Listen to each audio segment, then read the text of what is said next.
Cahier, stylo, le thé, c'est parti.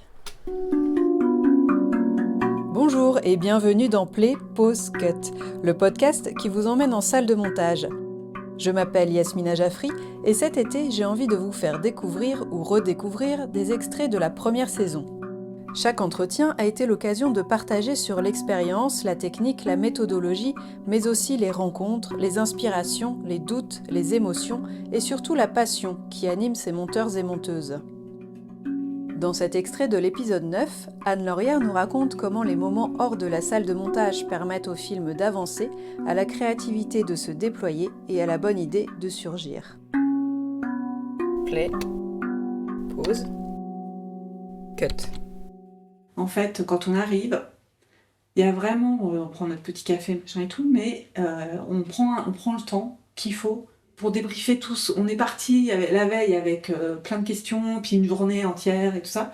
Et en général, la soirée, la nuit et le moment dans la douche, où là d'un coup, fou, mais en fait, tac, tac, tac, et puis le métro, il y a toujours plein de choses, entre le moment où on s'est quitté et le moment où on se retrouve.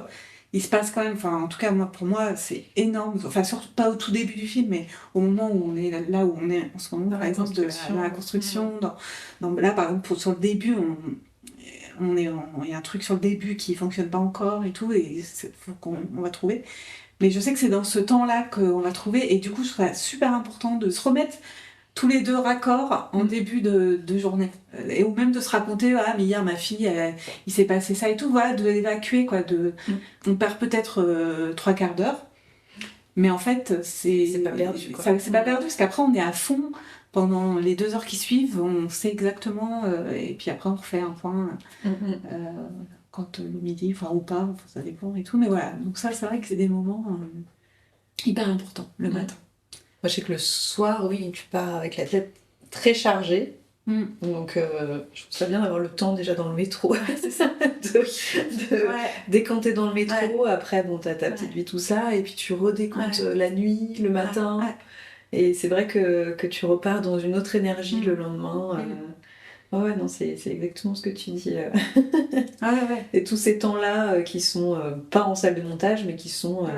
hyper important, et que si tu sacrifies parce que trop pris ou trop des grosses journées, etc., tu perds vachement, je pense, en créativité ou en réflexion. En justesse, c'est ça, de savoir exactement.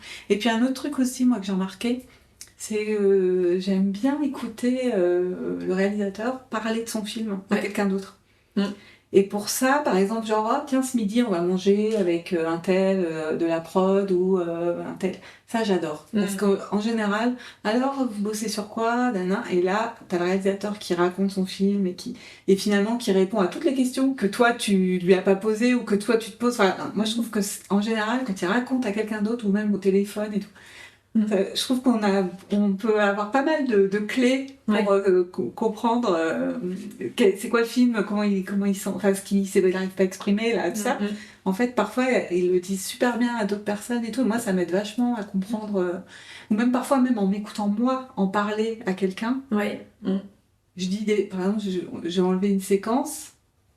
Puis le lendemain, je racontais, je suis en train de bosser sur tel film. Et puis donc, et puis là, je racontais la séquence que j'ai enlevée. Là, je me dis, non, mais en fait, elle est importante, faut pas l'enlever. Voilà, ce genre de truc.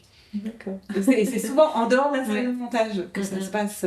Ou un plan que t'enlèves, et puis en fait, c'est le plan que tu racontes. Il a peut-être pas trouvé sa place, mais il faut le mettre de côté, parce qu'à un moment donné, il va revenir dans le film, c'est sûr. Oui, c'est ça, puis il y a toutes les choses où tu sens que c'est pas la bonne place, qu'il a une place, mais que c'est pas encore la bonne, mais qu'il y a une place à trouver, donc ça reste en tâche de fond jusqu'à la fin. Ça, les intuitions aussi, c'est très, très important, je crois. C'est précieux, quoi, je trouve.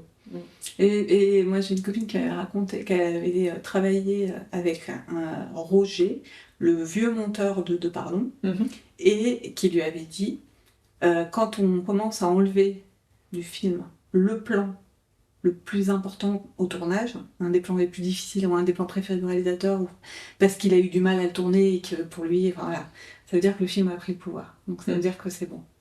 Et donc quand tu commences à enlever les trucs, justement, la fameuse séquence que le réalisateur il dit dès le début, ça c'est vraiment... et qu'elle est plus là, c'est que le film a pris le pouvoir et finalement, Et après, il y en a effectivement qui reviennent ailleurs et autrement. Mais en tout cas, quand on commence à enlever des choses, qui nous paraissent super importantes, mais en fait, ça, c'est pas dans le film, quoi. C'est que c'est bon, on n'est pas loin. Retrouvez les entretiens en intégralité sur vos plateformes d'écoute préférées et suivez les comptes Facebook et Instagram pour découvrir les photos des salles de montage visitées. Profitez-en pour liker, commenter, partager afin de faire connaître ce podcast au plus grand nombre. Vous pouvez aussi me soutenir financièrement via ma page Patreon sur laquelle vous trouverez d'autres contenus autour du montage. Je vous mets toutes les infos en description de l'épisode. Merci beaucoup pour vos écoutes et vos retours enthousiastes. À très bientôt dans Play, Pause, Cut.